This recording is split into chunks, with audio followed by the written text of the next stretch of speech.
pada sehat-sehat ya. Apalagi cuacanya sekarang tuh lagi up and down. Pokoknya jaga kesehatan. Ketemu lagi bareng sama Justin Vidi di podcast 76 Rider episode ke-13. Kalau kemarin sempet nih saya kedatangan 2 raja freestyler ya. Dan sekarang saya kedatangan lagi sosok seorang freestyler yang udah sempat datang juga di episode ke-11 nih, Riders. Udah bisa tahu dong siapakah dia? Antara 2 sih. Dia ini cluenya adalah asalnya dari Jawa Tengah. Dari Bayalali. Buaya lupa ya, Boyolali. Kita langsung ngobrol aja sama Mas Wawan Tembong. Halo Mas Wawan, apa kabar? Alhamdulillah baik. Gak bosan ya ketemu sama saya lagi ya? Enggak lah. Oke Mas Wawan. Mas Wawan, kita kan kemarin sempat ngobrol-ngobrol di episode ke-11 itu kan tentang general lah ya, freestyle gitu kan. Tapi aku pengen tanya lagi nih tentang sejak kapan sih pertama kali jatuh cinta sama dunia freestyle motor? Pertama kali saya main freestyle motor di tahun sekitar 2005-an. Itu saya mulai karir saya di freestyle motor dan saya mulai ikut kompetisi-kompetisi kejuaraan freestyle motor. Itu 2005 ya? 2005. 2005 ya? Udah ikut kejuaraan? Sudah, awal tahun saya belajar, terus akhir tahun itu kira-kira 6-7 bulan saya latihan, saya berlatih intens, terus saya bisa menguasai beberapa basic skill freestyle, terus saya bertekad untuk mengikuti kejuaraan walaupun dengan skill apa adanya waktu itu.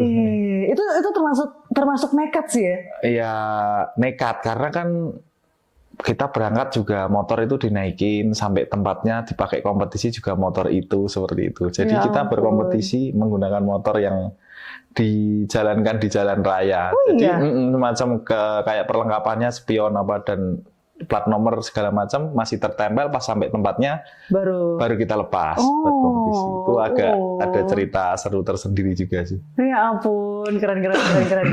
Nah tapi gimana sih Mas Wawan akhirnya memilih untuk mengadaptasi motor untuk freestyle-nya juga ini?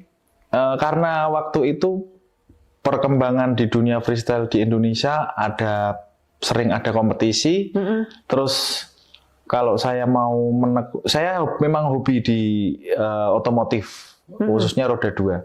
Terus saya putuskan untuk menekuni di dunia freestyle karena di freestyle ini tidak membutuhkan biaya yang mahal. Oh iya. Dan pastinya siapa aja bisa belajar di situ.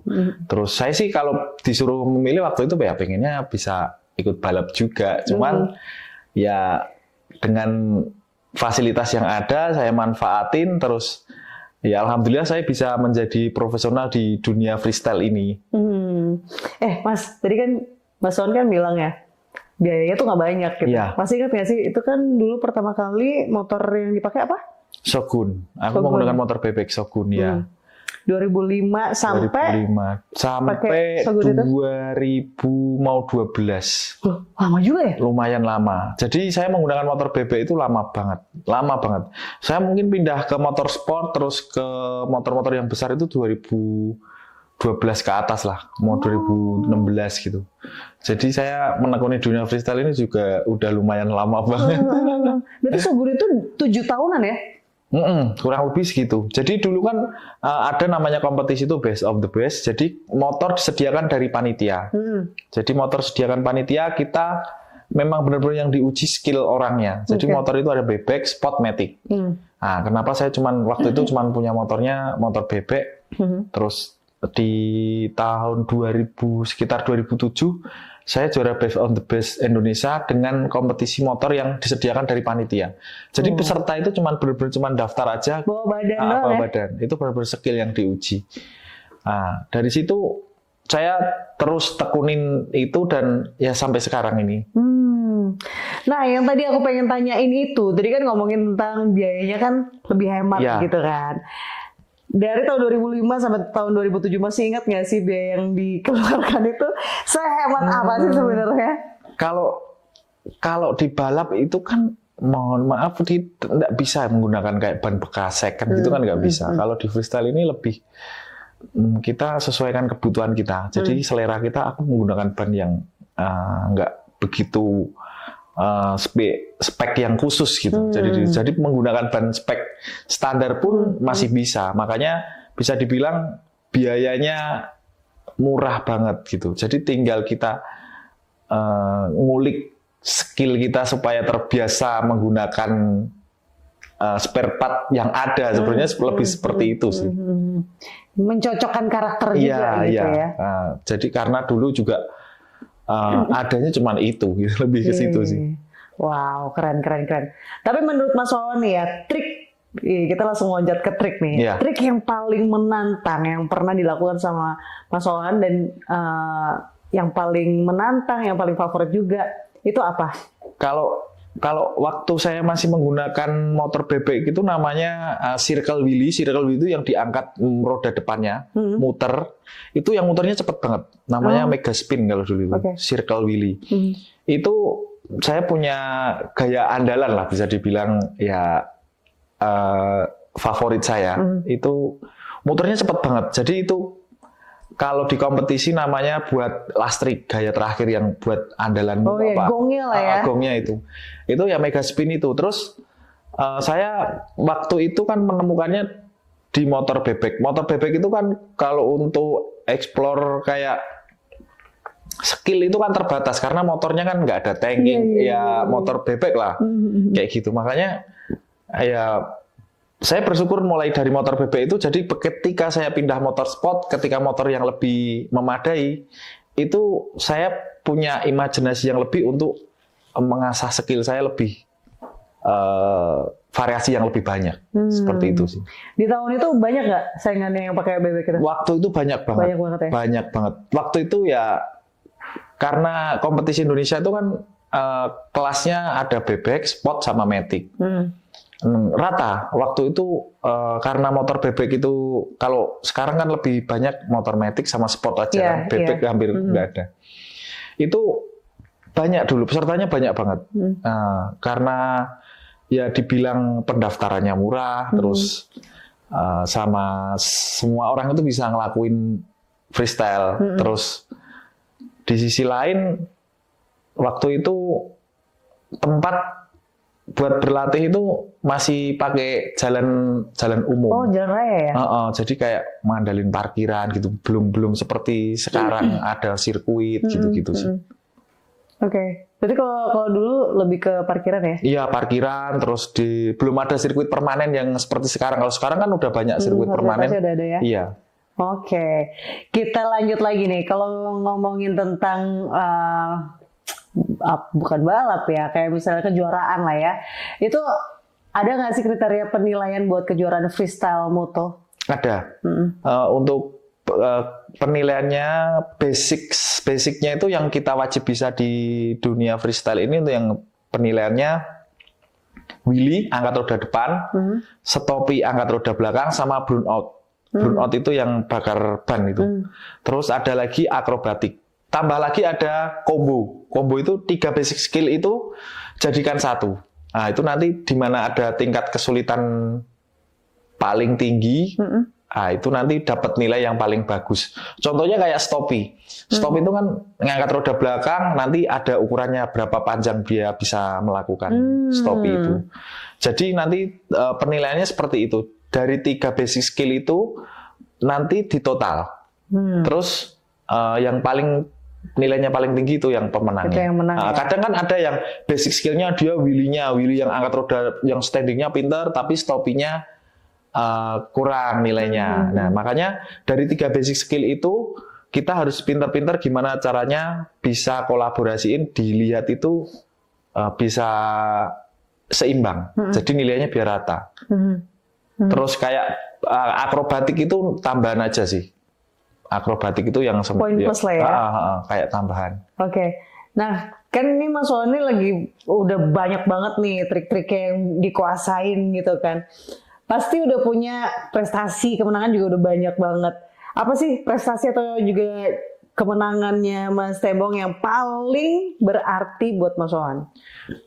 Untuk kejuaraan yang paling berarti pastinya juara, ada beberapa. Kalau untuk untuk nasional dulu nih ya. Kalau untuk nasional itu best of the best itu tadi, karena kompetisinya kita benar-benar diuji dari skill kita, jadi motor bukan dari kita, motor dari panitia, semua sama. Terus kalau untuk yang di Asia itu pas saya kompetisi di Bangkok, di Pattaya, serunya apa ya? Kita itu nggak kenal sama juri, kita nggak apa ya, kita pengalamannya baru pertama kali waktu itu di tahun 2000, sekitar 2018. Nah, itu sangat berkesan sekali karena saya itu sendiri, benar-benar sendiri. Jadi seperti nggak tahu nih nanti bakalan dapat nilai seperti apa itu karena pertama kan, jadi rasa deg-degannya itu luar biasa. Itu nggak ada yang kenal tuh Mas? Nggak ada sama sekali. Dan motor pun kan sesama dari Indonesia juga nggak ada yang kenal? Waktu itu saya masih waktu itu sendiri saya. Ada temen yang dari waktu itu saya sama adik saya dari Indonesia sama adik saya. Datang tuh kayak gimana Mas? Ya kayak aduh ini nanti gimana ya, sistem penjuriannya kan nggak tahu juga. Regulasinya kan lain tempat lain, dan persaingannya itu beda sama di Indonesia. Di sana kan banyak motor-motor besar juga. Terus kita sebagai pendatang kayak, waduh, beratnya apa sih? Nggak punya teman ya, gini rasanya. Mental banget, lebih ke mental sih. Kita takut ngelakuin. Itu karena Mas Emong juga ngelihat yang lain itu berkumpul, ada temennya, mereka kenal, kok aku sendiri, ada rasa kayak gitu nggak sih, kayak minoritas ya, gitu? Saya sih juga ada tim di situ, cuman kan lebih apa ya, nggak ada, kalau di sini kan temen udah tahu itu pemainnya itu. Pas waktu itu nanti sistem penilainya kan beda. Kalau di Indonesia dikumpulin jadi satu, nanti pengumumannya pas ada pengumumannya sendiri. Jadi total poin itu nggak diumumkan pas acara selesai. Kalau itu begitu kita selesai main, nilainya langsung keluar. Tapi kalau pas di Indonesia, pas waktu itu sebelumnya kan kita lomba dulu, nunggu pengumumannya setelah semuanya selesai. Jadi kita nggak tahu. Tapi pas itu kita langsung tahu bakalan juara apa enggak. Makanya itu deg-degan banget. Luar biasa pengalaman pertama itu. Gitu ya? Iya. Itu dapat juara berapa Mas? Alhamdulillah ke-1.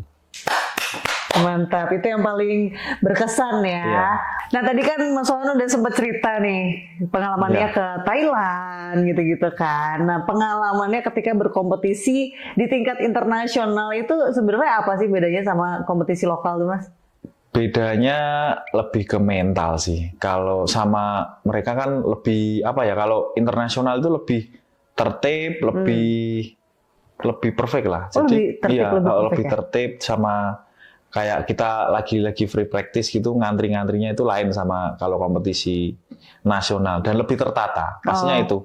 Dan di sisi lain lebih ke mental juga sih kalau buat saya pribadi, karena kita di negara orang dan gimana caranya kita bisa memberikan hasil yang maksimal. Nah disitulah skill kita benar-benar diuji. Iya. Terus kalau masalah tadi yang tertib kayak gitu-gitu tuh pengaruh nggak sih sama Mas Wawan sendiri pribadi? Pengaruh. Saya jadi seneng karena oh ya ini patut dicontoh gitu buat regulasi di kejuaraan nasional kita gitu. Jadi lebih apa ya? Sebenarnya kalau untuk ngomongin skill, teman-teman di Indonesia juga lebih jago. Tapi kalau untuk regulasi kita juga harus butuh sedikit evaluasi gitu. Boleh dicontohin dong kalau misalnya di sana tuh gimana? Terus kalau di Indonesia sana itu gimana? tertib banget ya, kayak tempatnya safety, kayak pembatasnya itu benar-benar menggunakan kayak beton gitu. Kalau di Indonesia kan paling pembatasnya pakai apa itu yang besi kayak pagar gitu kan. Oh, rigging gitu ya? Rigging. Kalau di sana pakainya beton. Terus sama penilaian juri itu kita nggak kenal sama sekali. Jadi lebih profesional lah. Terus sama kita mau latihan gitu, kita benar-benar ngantri satu-satu keluar. Kalau di sini kan siapa yang ini serobot-robotan kayak gitu. Makanya oh ya aku jadi seneng dari situ. Oh di sini tuh kayak barikade gitu kali ya? Besi-besinya itu ya, di sana pembatasnya ya. Standar safety-nya ya memang diutamakan buat penonton sih. Iya.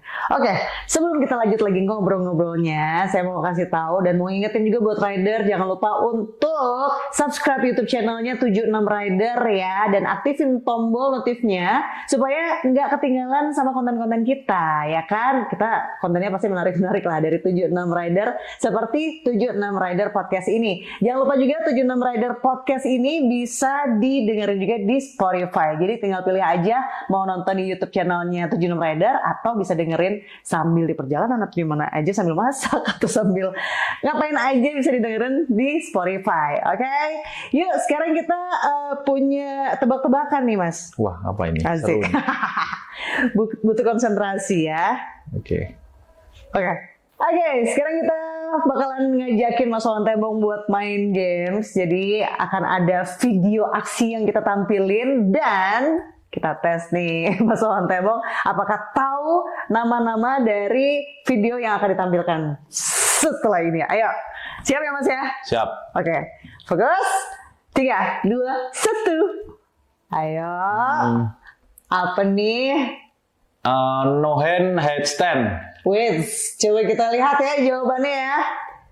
Tada, betul, no hand headstand. Coba lihat video kedua. Apa nih namanya? Yang kedua itu unicycle. Unicycle. Kita lihat jawabannya adalah betul, unicycle.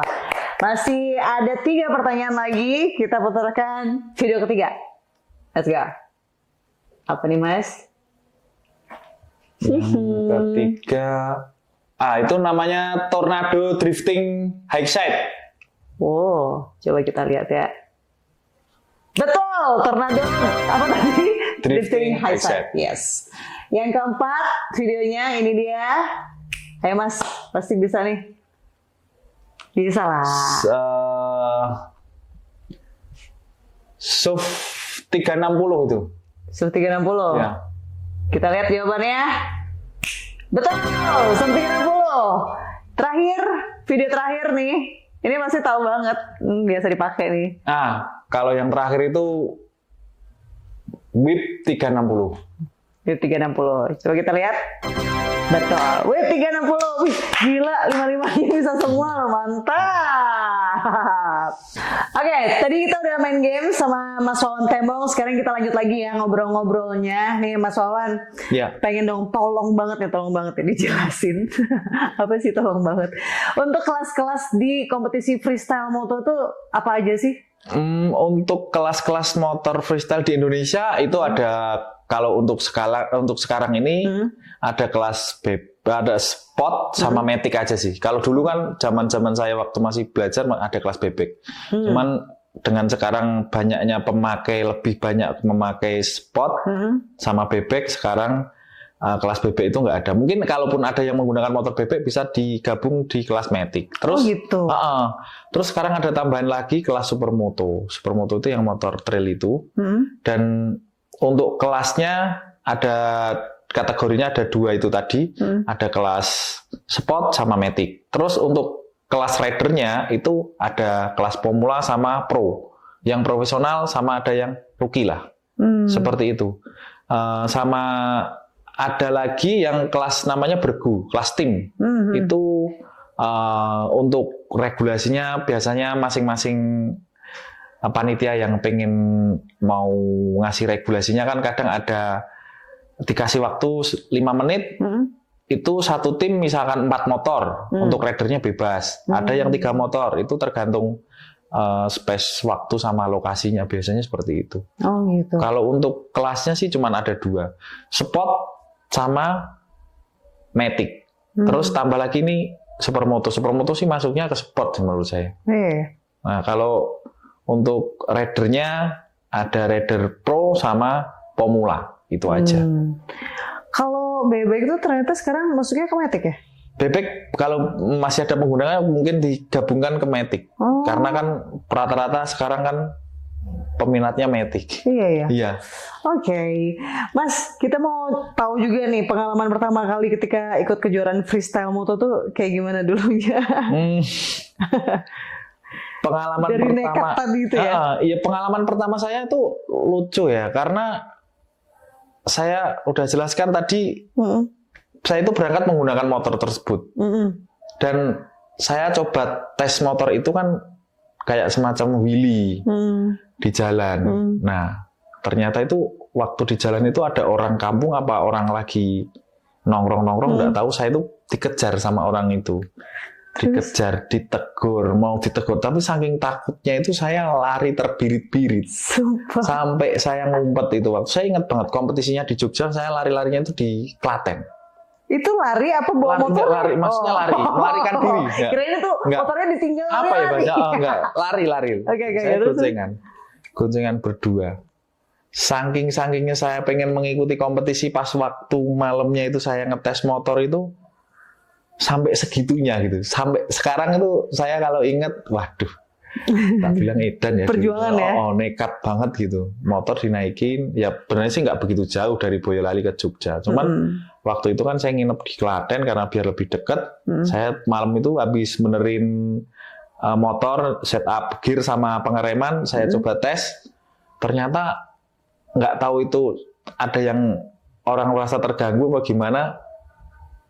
Saya itu dikejar, nggak tahu itu nanti kalau ketemu mau dikejar. Kan waktu itu aku masih kecil itu, waktu itu masih ya umur SMP kelas 3, SMA kelas 1-an lah, segituan. Itu masih takut kan di jalan umum kayak gitu. Makanya sekarang kalau ketemu adik-adik pada main di jalan-jalan raya kayak gitu, malah pengennya ayo tak rangkul, kamu mainnya jangan di jalan raya, main di sirkuit, itu ada fasilitasnya biar nggak bahaya gitu. Dan tidak mengganggu ya. Iya, tidak mengganggu. Iya.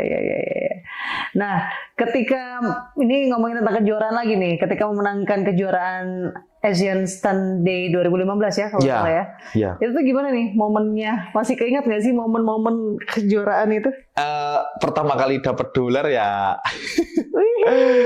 Pastinya kan itu diadain kebetulan di Indonesia. Wah, seneng banget aku waktu itu. Wah, kita tuan rumah. Ya? Dapat berapa dolar itu hadiahnya? Lupa itu. Berapa ya? Happy banget ya biasanya. Seneng banget sih. Tapi apa ya? Kita itu tuan rumah bisa menang gitu. Dan kan banyak juga yang dari Thailand, terus ada Rock Bagarus itu dari mana ya? Pokoknya ada beberapa dari luar Asia itu bintang tamunya, kita bisa mengimbangi dan bisa itu seneng banget. Wow. Seneng banget bisa apa ya?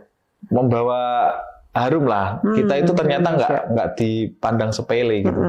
Pasti bangga. Terus pas itu kan pertama kali saya juga naik CC kelas besar. Jadi seneng banget itu.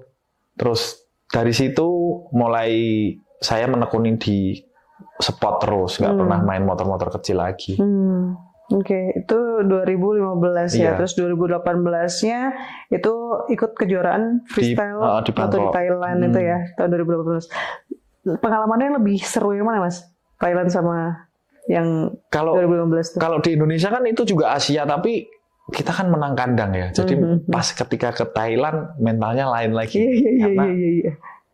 Karena motor ya adanya itu kita ya mau nggak mau kita yang maksimalin, karena aku udah punya basic di kejuaraan best of the best itu tadi, motor disediain dari panitia, ya sedikit banyak tidak begitu kaget. Cuman kagetnya kan kita di sana, wah nggak kenal siapa-siapa, nggak tahu juri, nggak tahu apa itu, terus bisa dapat nilai waktu itu dan beberapa yang kasih 9 itu saya seneng banget. Iya, seneng banget. 9 3 kali apa gitu. Itu dapat nilai tinggi kayak gitu tuh. Apa? Tahu nggak penilaiannya karena apa-apa aja? Saya coba lihat kompetitor saya apa yang mereka tidak lakukan di situ, terus saya coba lakukan yang beda. Misalkan mereka nggak ngelakuin combo, saya coba kolaborasiin biar memberi tren tersendiri di situ. Terus akhirnya alhamdulillah mendapatkan nilai terbaik. Tapi itu udah disiapin ya? Udah, tapi pas latihan kan itu bebas kan. Oh itu yang bagus itu. Saya sudah. Jadi bisa ngelihat ya. Agak gambar sedikit kan. Rivalnya kayak gimana aja gitu ya. Rivalnya itu terus ada yang ngasih tahu itu yang sebelumnya kan sempat kompetisi di Indonesia juga. Iya. Oh yang nanti yang bagus itu. Akhirnya alhamdulillah saya bisa eksekusi di lapangan dengan baik dengan lebih unggul lah ya daripada saingan-saingan yang lainnya gitu ya. Oke, ini ngomongin tentang pesaing nih. Menurut Mas Wawan Tembong, pesaing Mas Wawan di kejuaraan internasional untuk freestyle motor apa? Siapa?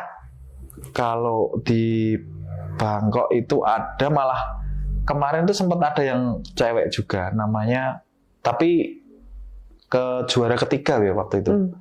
Itu namanya Pan Pon Gu. Itu orang Pattaya, orang Thailand. Itu dia bagus juga mainnya. Cuman mungkin tidak mempunyai 3 basic skill itu tadi. Dia wheelie bagus, tapi stopinya tidak diuli. Sedangkan kita kan nggak mau pengen puas biasa-biasa aja gitu ya. Itu aja sih. Jadi menurut Mas Wawan Tembong, si cewek ini? Cewek itu bagus. Di Thailand ada beberapa lagi bagus. Tapi kemarin yang waktu saya kompetisi di sana, yang kedua itu orangnya sekarang udah nggak ada, udah meninggal. Karena kan di sana ya sering ada kayak semacam apa ya upacara apa gitu. Makanya yang waktu itu pas saya kompetisi di sana kedua, orangnya udah nggak ada. Udah ada ya. Oke, dia bagus juga ya. Bagus, masih muda, bagus banget. Oke. Ini ngomongin tentang resiko dari freestyle motor nih ya, Mas Wawan. Cedera yang paling parah itu momen apa? Cedera sih pas waktu itu kalau untuk freestyle alhamdulillah apa ya, paling ya jatuh lecet-lecet gitu. Patah pernah sih. Pernah. Oh iya, di bagian mana Mas? Kaki. Oke. Teman pas waktu itu tuh malah patahnya itu malah motocross waktu itu. Main motor lagi fisik. Karena kan waktu itu saya menunjang fisik buat freestyle itu kan basicnya di motocross paling bagus. Jadi kalau orang main motor itu kalau bisa megang motocross di semua olahraga motor masuk pasti punya refleks, punya skill yang lebih. Karena motocross kan semua main, fisik main, tangan, kaki semua main. Nah dari situ saya senang juga. Jadi untuk menunjang fisik saya di freestyle ini saya suka main motocross. Jadi yang paling parah itu yang patah itu ya? Cuman pas waktu itu di sini itu ketimpa motor waktu itu. Ketimpa motor? Iya. Cuman karena apa ya? Mungkin karena itu bukan semacam profesional saya, jadi nggak menguasainya kurang 100%. Tapi nggak trauma ya? Iya, karena kan saya profesionalnya di freestyle. Jadi ya saya tetap fisik terus karena dari kesalahan itu saya bisa gimana caranya saya melakukan kesalahan itu, jangan sampai melakukan kesalahan itu. Makanya kalau kadang ada yang habis nyobain ada yang pleset terus trauma itu sebenarnya salah. Itu biasain aja biar kita nggak ngelakuin kesalahan itu gimana caranya seperti itu. Jadi pelajaran ya. Oke. Kalau di dunia freestyle motor nih, Mas Wawan, siapakah yang jadi idola lah ya? Idola saya namanya Chris Pfeiffer itu. Oke. Iya. Terus sama ada Kenapa lagi. Tuh? Legend. Sama Chris Pfeiffer. Legend. Terus kalau yang sekarang itu ada lagi Aras, namanya Aras. Tapi kalau yang legend itu Chris Pfeiffer karena basicnya saya lebih marahnya mengikuti kiblat dia. Oke. Seneng. Apa yang biasanya ditiruin sama Mas Wawan? Willy itu gaya triknya halus. Dia eksekusinya di lapangan itu bagus. Jadi saya mengidolakannya karena dilihat enak, nggak cuman kan freestyle itu kan gaya bebas, siapa aja bisa melakukan. Tapi yang susah itu gimana caranya kita bisa mengemas, dilihat dengan baik, dengan apa ya, dengan rapi gitu, nggak cuman kelihatan pesisilan tok gitu kan. ada indah-indahnya lah ya, Betul. ada seninya gitu Kayak ya. orang menari aja lah. Iya. Di situ Ada sih. artnya gitu Iya. lah ya. Oke, menarik. Mas Wawan pernah kepikiran gak sih? Ini kan karena kalau dilihat tuh kan Mas Wawan tuh cinta banget sama dunia ini gitu kan. Iya. Pernah kepikiran nggak beralih profesi menjadi pebalap profesional? Wih. Kalau beralih sih enggak ya. Enggak ya? Ya, tapi kalau untuk Enggak atau belum nih? enggak, tapi kalau untuk dua-duanya oke lah. Boleh lah dua-duanya. Karena kan kalau di freestyle ini kalau kita mau balap juga nggak ganggu balapnya, nggak ganggu freestyle-nya sih, gas-gas aja sih. Kalau cintanya? Tetap freestyle. Tetap freestyle. Cuman kalau mau ke balap ya oke lah. Balap sih saya sih seneng banget. Seneng balap itu. Jadi ada adrenalin lain, lebih tantangan lain kayak balap itu. Karena sebenarnya sih saya balap itu apa ya? Waktu kecil punya keinginan, cuman kan nggak kesampaian. Balik lagi ke biaya itu tadi. Ya, nah sekarang ada kesempatan. Sekarang yang tak suruh balap adik saya. Balap full, fokus balap. Kalau saya memang di stand. Cuman kalau ada balap, saya balap. Siap. Berarti ada kemungkinan Wawan Tembong akan terjun juga di balap profesional ya. Iya.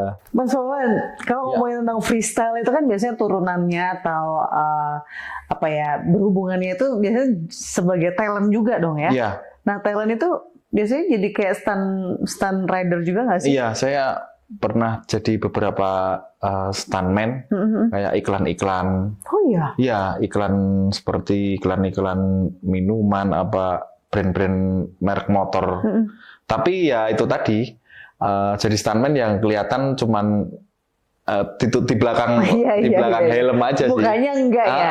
Terus kita kan pakai jaket, pakai pakaian lengkap. Dan itu juga nggak kalah seru sama kompetisi sih, karena kadang-kadang harus casting juga ya? Iya, satu casting, kedua lokasinya yang karena syuting itu kan kita yang ngambil kan gambar, jadi ada beberapa lokasi tempat yang sangat menantang. Waktu itu saya pernah shoot di Lawang Sewu, itu adrenalinnya luar biasa. Di Lawang Sewu? Iya, waktu itu merek brand motor. Jadi tahun berapa tuh Mas? 2000 di bawah 2015. Itu jadi benar-benar di lokasinya itu di balkonnya Lawang Sewu itu. Jadi motornya dinaikin. Oh iya. Itu saya benar-benar kena mental itu, kena mental. Aduh. Karena kan itu bawahnya juga bukan aspal kan, bawahnya kan kayak keramik lama gitu, kayak marmer gitu. Di situ saya bilang sama juru kuncinya, Pak, mohon izin saya bilangin permisi ke yang jagain. Oh ya nggak apa-apa, terus ya baru tak gas. Itu lebih kena mentalnya karena mistisnya ya? Iya, lebih ke mistisnya, dan kita kan nggak tahu kayak gitu ya. Kayak pengambilan gambar juga waktu itu mintanya diulang-ulang terus, dan pastinya konsepnya kan mau pengen kayak seperti di India. Jadi benar-benar luar biasa, pengalaman luar biasa. Di India gimana? Kayak propertinya kayak di India gitu, yang banyak-banyak pintunya. Kenapa dia pilih di Lawang Sewu? Iya. Oke. Nah berarti itu di tahun di bawah 2015 ya? Iya. Itu saya belum kejuaraan Asia itu. Jadi masih kayak coba-coba nasional, gitu masih ya? kejuaraan nasional. Tapi seru juga ya Mas ya? Seru. Kalau misalnya ada yang nawarin lagi mau nggak? Mau lah. Pastinya. Oke, Mas Wawan pasti punya goals, punya target tahun 2024. Targetnya apa nih Mas? Tahun 2024 saya targetnya pengen nampilin suasana di saat saya show atau freestyle kompetisi itu nanti mempunyai trik beda dari yang sebelum-sebelumnya. Dan pastinya nanti ada beberapa setup motor yang akan kita setup berbeda. Oh iya. Gitu ya. Semoga bisa terwujud sih.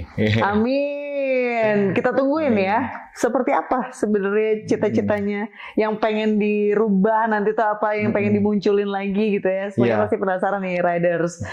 Baiklah kalau gitu Riders, seru banget dong obrolan kita barusan barengan sama Mas Wawan Tembong tentang perjalanannya, tentang cita-citanya, tentang bagaimana perjalanan dan juga progres dan kecintaannya gitu ya. Mungkin nanti benar-benar bisa ditungguin nih antara Mas Tembong ini bisa menjalani dua-duanya nih. Freestyler dan juga balap profesional. Amin ya. Amin. Rider, setelah kita tadi ngobrol-ngobrol bareng sama Mas Wawan Tembong, seru banget. Sekarang waktunya saya Justin Vidi pamit undur diri. Mas Wawan makasih banget Terima kasih. Udah ngobrol-ngobrol, udah ada di episode 11, episode 13, nanti episode keberapa lagi kita undang lagi Mas Wawan ya. Tapi sebelumnya Rider, saya juga mau ngingetin buat yang pengen nonton obrolan ini bisa langsung aja ke YouTube channelnya di 76 Riders dan jangan lupa bisa juga didengerin lewat Spotify. Jangan lupa untuk menghidupkan lonceng notifnya karena nanti di situ bakal ada konten-konten yang menarik. Oke, jangan lupa follow sosial media kita juga di @76rider.id. Oke Rider, sampai jumpa lagi di 76 Rider podcast selanjutnya. Saya Justin Vidi pamit. Saya Wawan Tembong. 76 Rider, Nyali aja nggak cukup. Dadah.